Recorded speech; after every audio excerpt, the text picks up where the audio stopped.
Hello, Hecate devotees, witches, and fellow occultists alike out there. Today's video is sex magic. This can be part one, which talks about the human aspect of sex magic. I want to thank all of my occult friends out there, all the people that have stepped up and helped me out yesterday when I was looking for references and information and personal experiences. Y'all are wonderful. You really stepped up your game and let me hear from you, and I very much appreciated that. Made doing research for this video fun. So thank you. Today is like the perfect time to talk about sex magic. Today is Beltane, which in the Welsh or Celtic tradition, um, it was a fertility rite used. I think I don't know if you're familiar with maypole, which is an erected pole representing the phallus, and they'd use ribbons to represent the sperm going into the ovum. So, yay, sex ritual, fertility ritual day. So, happy Beltane. Or Wopelgrasnat if you are old school. So, what is sex magic? Sex magic is basically using your primal energy to either empower your partner, empower yourself. You can use it for personal gain. You can use it for changing outcome. You can use it to attract things. Anything that pretty much has to do with creativity, preservation. Those are all good reasons. So basically, like I said, you're using that primal energy, that force, that lust, seduction, sensuality, all of those things go into sex magic. So there's different types of sex magic. There is self sex magic, which is where you are just you by yourself doing masturbatory spells to either personally gain things, for self-empowerment, for attraction, for dominance. I've heard of men using their semen in certain rituals to dominate others. Communion with your deity. There's like tons of reasons to do personal self-masturbatory rituals. So that's just one aspect. You could do it by yourself. You don't need a partner. Type 2 is you need a partner. You don't always have to have a partner that you're in a relationship. I've heard of others using sex workers to do energy work with sex magic because women in that position, or even men in that position, when you're dealing with a lot of karma and taking on a lot of people, transference of power might be a good way to go there. So as a partnership, you can, if you're in love, use it to commune and build your relationship. Because what you're, like I said, you're just pulling in that primal energy. And I'm going to talk about chakras and Kundalini and sex later. But that's just basic coverage of you're pulling your own energy and your partner's energy. And in partnership, when you are both in the middle of coitus, and even I would imagine in self-masturbatory rituals, you're creating that vacuum of space within yourself, and your partner is as well, because that moment of climax or orgasm, you're completely out of your body. That's why the French called it the little death, le petit mort, because you're experiencing that moment of not connecting with your body anymore. So trance work may be beneficial in that particular moment because you're not there, and you could probably even bring in your deity into yourself, which is I'm going to talk about in a minute. So there's plenty of benefits to using sex magic with a partner, and as I stated before, they don't always have to be someone you love, and it doesn't always have to be the opposite sex. Sex magic works for all types of couples.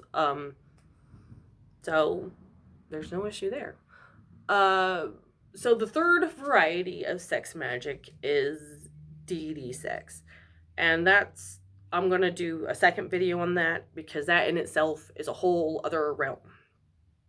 I have heard and read stories of people having lovers that are succubi or dakini or angels or demons, or even taking in big deities like Pan themselves into their sexual relationship. So I really feel that should be a whole video into itself. So concentrating on just human love relationships of the self or with a partner, let's focus on that. Talk about some history. So I found this very fascinating man, Pascal Beverly Randall. He was during the 1840s in America, and one of the first people out here to cultivate sex magic. He made his own path with Voodoo and Gnosticism, so he kind of combined the two and the value of the divine in sexual pleasure, and wrote about it.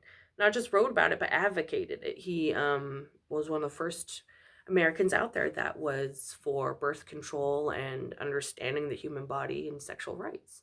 So go him. Besides him, there's been records of sex magic throughout history. Freya in the Norse, she taught Odin the Sityr, so that in itself had sex magic in its context. So she's a patron of sex and love and magic beyond. Yeah, she has way more than that, but that little tiny aspect, there's written that she had sex magic in her repertoire and had taught it. So Freya, I mentioned Voodoo, has spiritual work or even parts of your body that you would are more sensually explicit than others, which is great, like pressure points, your pulse points, the bottom of your feet, top of your head. All these things are beneficial. Anyway, I'm getting off subject. So in history, OTO, the Order Templis of Orientis, they had esoteric rituals involving sex that were to awaken energies within each of the person involved. The Agori tribe, which I absolutely, bond with, they are in India, and they've studied the left-hand path of tantric, which is primal force energy, and they used sex in their magic and rituals to try to overcome their own body.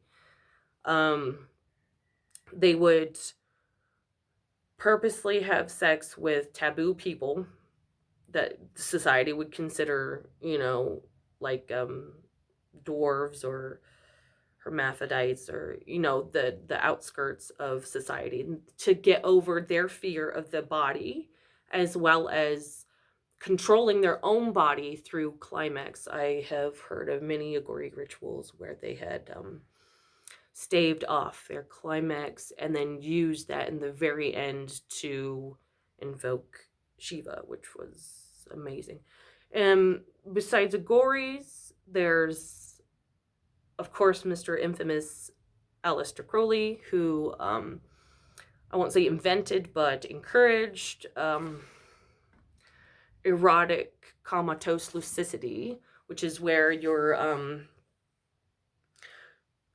been pleasured so much and have been taken to that state of ecstasy through orgasm that you basically become so exhausted that you become an open vessel, and that you're be able to have trance work through that, or have communion through that being open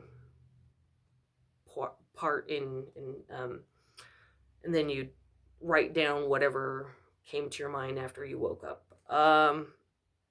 So that's just one form.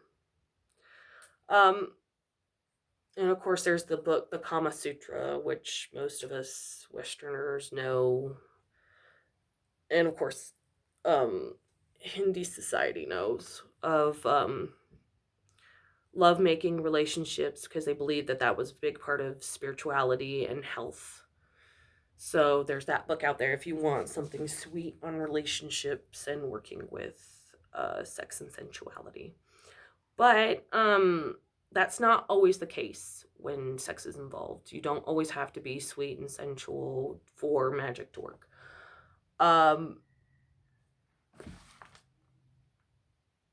Yeah. So let's talk about Kundalini. All right. So in Tantra, and what I've studied is down in the seat of your spine, in the coccyx, in your yeah, brain went tailbone is the word I was looking for. If you notice, it's kind of got a shape like a snake to it, and that's the belief where the seat of your energy lies. So that coiled up snake is what's considered the Kundalini energy, and it's female. And it is basically the male and female. She's coiled around your energy. So when you are enacting in certain things, such as penetration,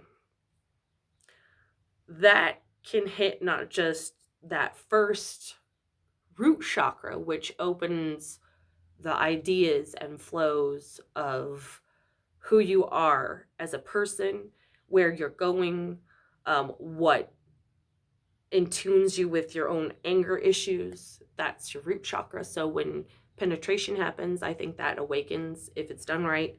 And then through practice, you'll awaken the Kundalini into your, of course, the genital chakra, which is, I think, where a lot of the sex workers have theirs, where they touch kind of a realm in between, and that's what people feel and are attracted to. And I think that energy can be released through personal, you can self imbibe in that or bring it out in your partner. But the point is that these points and chakras and raising of energy all have to do with sex magic, because you're using that bond physically to pull out that energy and to open yourself up to being a vessel, not just for your partner, but for yourself, personal energy work, exchanging of energy, all of those things. So,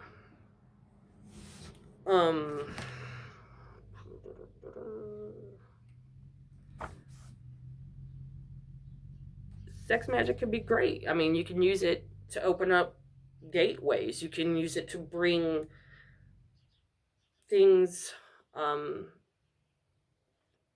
happen. There's so many different aspects as to why or to how to use it. And there's so much history out there that it's, you could do your own research and find 10,000 more things than I just said here. But the basic principle is being in tune with yourself, being in tune with your partner, being in tune with nature around you, and using that primal source energy. So I hope I covered a little bit about what's out there and that you learned a little bit of something.